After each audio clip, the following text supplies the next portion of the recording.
Hi, everybody. Welcome to our episode of Rethink Life. We are sponsored by the Institute of Metaphysical Science. You can go to their site at https://scientificmetaphysics.org and look at the different material and what's available to participate in things like that. We're a nonprofit 501c3 organization, and we would love any support always, right? So here's what we're discussing today. We're discussing addiction. I know it seems like a weird topic, right? But the truth is that anytime you think that your circumstances are causative, or the look, or picture, point of view of life is causative, you want to assign cause there, and you constantly do it, you could call that a form of addiction, right, Mom? Yep. So we wanted to really take this look at addiction and look at what all that is. And so I'm going to turn this over to Betty. So we have a couple quotes here, Betty. The first one is, "What we avoid dominates us." And that's right from your book. Mine is "The Athlete." Yep. So how would you like to start this conversation and weave that quote into it? Well, my experience anyway of everybody and of myself included is that we tend to credit what we see, feel, hear, taste, and touch as the cause of our joy, of our pain, of our well-being, of our abundance. We assign all of our living to the picture we're looking at. And none of the picture, I'll repeat that, none of the picture is causative. So to the degree that I addict myself to having joy because of something I do, or something I see, or something I eat, etc., if I assign that to it, I'm addicted to the picture telling me what's going on. And when the picture runs the show, I live as a victim. Okay, so we have this quote, "For mind is the athlete," and I think it goes with what you just said, "To assume that cause originates within the language picture limits what's possible." That's right. It has you be a victim, as you just said. Yep. So then weave in how this one from page 30, "What we avoid dominates us," weave that into what you just said. Like, let's work with that a little bit. Well, I mean, let me just phrase it out. So if I'm living my life and I look around me and all this, and I did something and boy, that made me happy, and it was over there that did that and blah, blah, blah, then I get to assume cause originates within the language picture limits what's possible. But now how does that tie in with what we avoid dominates us? What am I avoiding in that that's going to dominate? You're avoiding looking at the facts. You're weaving yourself a fantasy of fiction. So if I have stuff going on in my life and I look at it and I think, dang it, they did it again. I hate when they do that. And that's, just like that, then I'm attributing cause in the language world. Yeah, you got several things going on there. You've got something external to your mind, causative. Mm-hmm. You're a victim. Okay. You act like a victim. You're indignant, you're outraged, you're mad, you're going to do something about it, et cetera, et cetera.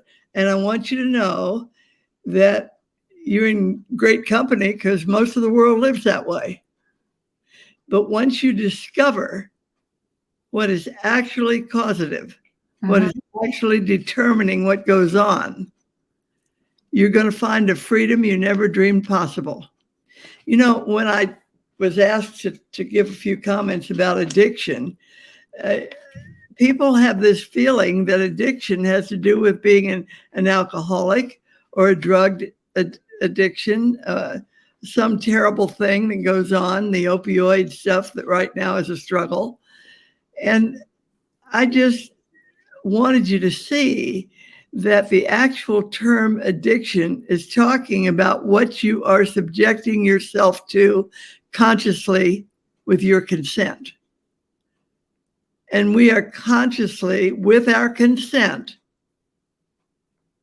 putting our joy in the hands of circumstances and situations when we say, well, I'm the happiest when I'm doing whatever, when I'm dancing, when I'm singing, when I'm painting, when I'm whatever. When I put that as the causative item for my joy, I'm a victim. Without that, there's no joy. Without that, I have no freedom. It boggles the mind when you think about it. There is no way that we can live ourselves healthy, wealthy, and wise while we are being a victim of thinking that something we see, feel, hear, taste, touch, something in the paradox world, something in our language perception can cause anything. So any time that we have something seen, heard, felt, something in the picture be the cause of something, we are consenting to being a victim. And we are sentencing ourselves to a lot of unnecessary, I mean, really unnecessary, unhappy times, trying to figure out how come I'm not happy today? Yesterday was terrific. Today is the pits. You know, it is not that some substance out there has control over me. It's that I have consented to have something that is a point of view. You know, I have to say this again because there may be people that aren't students of this science, but if all is infinite mind, and that's what's manifest, then it isn't the stuff I see, feel, hear, taste, and touch. It's the causative nature of being itself, seen in a way that answers my need. You know, I loved that Mary Baker Eddy said divine love meets the human need, because it does. And it is love meeting the need when I have something nice to wear, something delicious to eat, something fun to do, and all the rest of it. But I really want you to become conscious of the fact that you're having a good time is not a function of what you're looking at. It's a function of who you're being. Right. And when I'm being myself, that is aware that all is infinite mind, and this is what it looks like. But this stuff that I look at is not causative. It's simply the best way I can see beauty, joy, freedom, wholeness, right, all that stuff. So what you want to look at with any difficulty that comes up in your life is, what's the value of my looking at this right now? And I want to ask myself, do I believe with all my heart that that circumstance, that situation can cause anything? If I do, then I have to also believe that it exists external to my consciousness, and something outside of my own being is running the show for me, all of which is impossible in the scale of facts. Right. But I can live as a victim of all that stuff if I believe it and serve it. Right. And I wonder why I'm such a slave to stuff. And we all have that going on, but it's a wake-up call. You know, the moment that my joy turns sour, I need to wake up and say, but joy constitutes man. How could I not have joy? Oh, I thought it was because I did this, or I received that, or I went there. Instead of seeing that the joy constituting me shows up looking like I'm doing things I enjoy, having experiences that are a blessing, but they don't originate there. So I really wanted to make a point of that, we all live that way, as if that was the best book I ever read in my life. What a wonderful book. Right. Not at all. It's ideas present, non-tangible, not causative.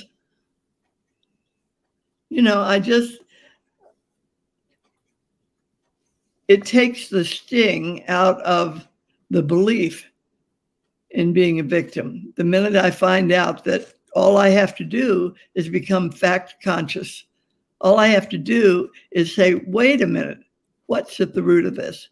What could have it happen? What could possibly constitute my being that's pure joy?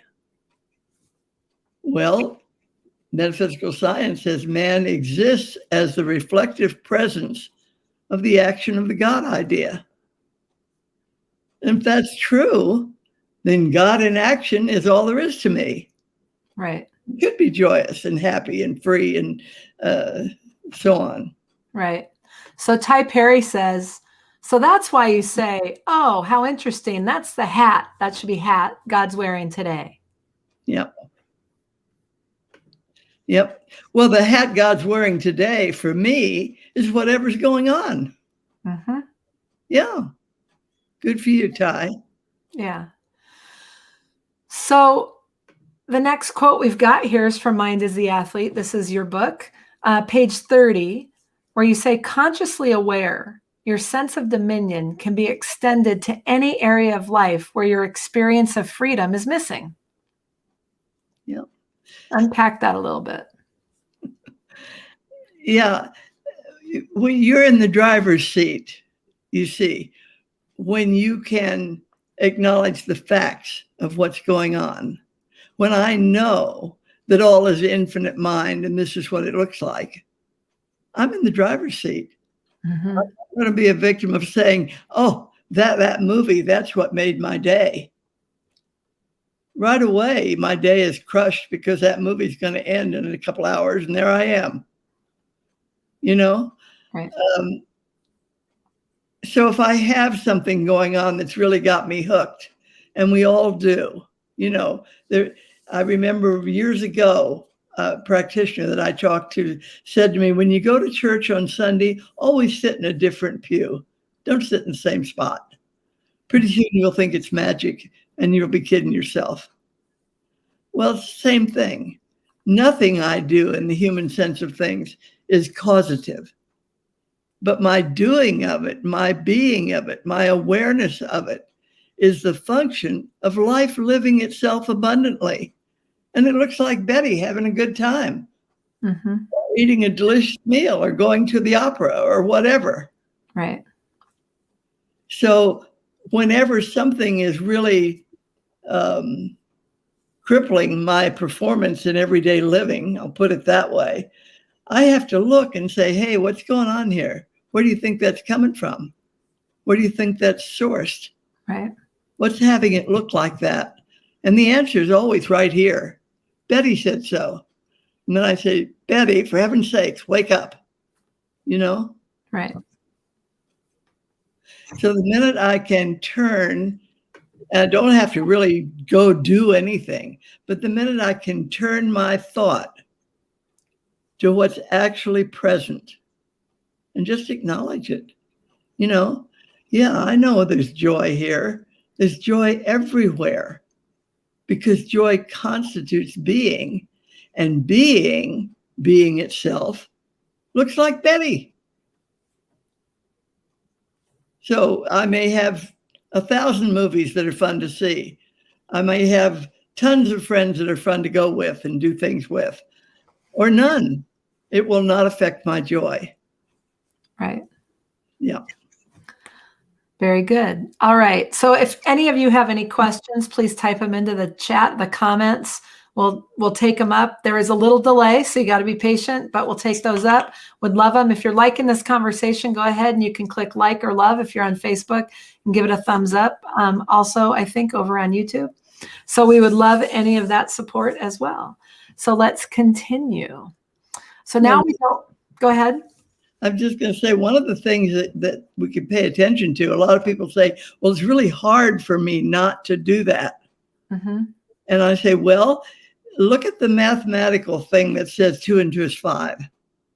And then I discover, I got a good teacher or something, but I discover that 2 and 2 is really 4.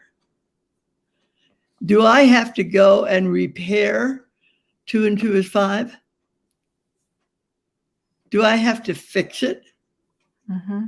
No, I just have to leave it alone. Oh, yeah, that thing. If it was on the chalkboard for 20,000 years, there's no way I would be part of it anymore because 2 and 2 is 4. I don't care where it's written, scribbled on the sidewalk, showing up in bedroom on one of my books or something. It has no power any longer. The minute I discover what the fact is, the fiction is lost. Right. Yep. Very good. So we go to Christian Science Re-Explored by Margaret Laird. And she says, perfection lived insightfully, self-consciously is self-actualizing. Yeah. So living that perfection self-consciously, you're actually seeing yourself. Yeah. You're working with facts. Mm-hmm. Okay. Anything else to say about that one? Yeah. The thing that we forget is we do not have to assign ourselves to heavy labor for 20 years or something to get something done. What we have to do is see that we are the done. We start with the finish line. We don't start struggling. We leave it alone. Mm-hmm. Leave it alone. Let the fiction be. You don't have to fix it. It doesn't actually exist the way you see it. Right. What it does, it exists as language that you understand to let you know some information about yourself. Mm-hmm. It doesn't exist as a thing. You don't have to fix it. Leave it alone. Yeah. Just leave it alone. Very good. I like this one. This is, I believe, also from CSR. The idea creates the magic for its identity. Yep. Right? So the idea. The minute we're idea conscious, we've left the paradox. Right. We're leaving it alone. Right. Ideas are everywhere all the time, and they're not owned by anyone. So we can be idea conscious anytime we want, mm-hmm. anytime we're willing to leave the paradox alone. Mm-hmm. All the effort and struggle that I have going on in my practice, I see it all the time. But the struggle to have the paradox conform to a level of behavior. It has to be this way. It has to be that way. It has to look a certain way. It has to behave a certain way. Right. If it doesn't, something's wrong. Right. Well, that is really being a victim of that picture. There's nothing wrong. Right. Picture doesn't have any substance. It doesn't exist the way it looks. And the moment you become conscious of the idea, the God idea, generating all that exists and all that seems to exist, that idea creates the magic for a whole new what? Right. This one of the things that strikes me about this, and I have a question, is would idea be synonymous with imagination? Well, I would think imagination could be the language showing up of idea functioning. Okay. But, again, with the imagination, you probably are working with something you can see, feel, hear, taste, or touch. Not necessarily. But there are things that have been imagined. If you can imagine it, you can be it. If you can imagine it, it's already happening. And it may not be showing up in any sort of discernible language right now. That's right. Okay. So imagining in that area is like instinct, intuition. Mm-hmm. Okay. Great. All right. Awesome. Dr. Dorsey said when somebody was trying to figure something out, he said, use your imagination, man. Yeah. Do you Yeah. stop restricting yourself to the stuff you're looking at. Right. Just let it go. Right. Way out there. Yeah. Very cool. All right. Next quote from Christian Science Re-Explored by Margaret Laird. Truth is truth, knowing, being as man and not by man. Yeah. Truth knowing is as man. Remember, truth knowing is an action. Mm-hmm. Man is the action of truth knowing. Mm-hmm. So there isn't any truth about. So there isn't any truth by man. Right. Which would be the same thing as truth about. Yeah. Okay. No doubt. All right. Just being. And then further down on that same page, she says, the magic of truth evolves miracles beyond our present ability to conceive. Mm-hmm. So, and you've been saying a lot about this already, right? Yeah. So when you can just allow the picture to be with no effort to fix it or change it and no desire to. Right. I'll tell you something. You may think you've let it go, but if you're sitting there watching to see that it changes or see that it adjusts itself, you're in there messing around. Right. You absolutely leave it alone. Mm-hmm. It does not exist in concrete. It's a point of view. And when it's gone, it's gone. Mm-hmm. Okay. So now we get into Science and Health, Mary Baker Eddy, where on page 410, line 29, she says, practice begins with Christ's keynote of harmony. Be not afraid. Yeah. One of the things that you look at with this thing called addiction is the fear that it dominates you. And the fear that it dominates you is a very real illusion you've got going on with yourself. So it makes it very difficult to conceive of the idea that it might not exist the way you see it at all. Mm-hmm. So one of the things that you want to do with yourself is to look and see, what is the fear about this? What am I, when I'm afraid of it, what I'm doing is giving it substance in my life. I'm giving it form. I'm giving it with my consent because I'm paying attention. That is consent. I'm giving it all the life that it has. Mm-hmm. It comes to you for your life and you give it all the life it's got. And when you stop doing that, it crumbles. Right. And stopping doing that may not be easy, but it's also not impossible. Right. Well, I think that you have to look at the habit you build up in your living, which is why living science, I think, is a practice. So it's just like, you have habits about your living. I mean, when you drive to work or when you used to drive to work, do you always take the same route? When you get in the shower, do you always get in the shower the same way? When you sit down to eat, do you always, sit down to eat and put your do the same ritual? So those are all habits, right? So I think that the habit drives, it's the not thinking.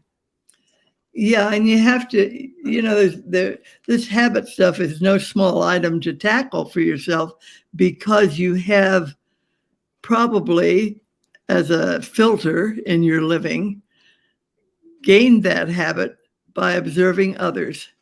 Mm-hmm. You've probably picked it up from friends, relatives, schoolmates, teachers, courses you've taken, books you've read, places you've gone. Mm-hmm. And you have interpreted them in such a way that they are way beyond language for you. Yeah. They are it. They run your life. Right. So dismantling that is no small feat for yourself. What you really have an opportunity to do is just, an inch at a time. You want to look and you say, hey, That's just a point of view. Well, how about that? I don't have to have that point of view anymore.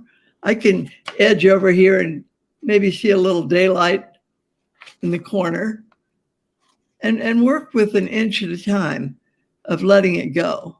Mm-hmm.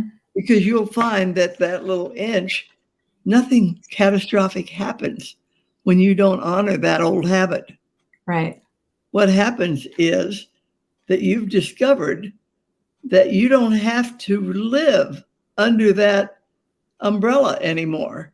Right. You found out that you got outside of it a little bit and nothing catastrophic happened.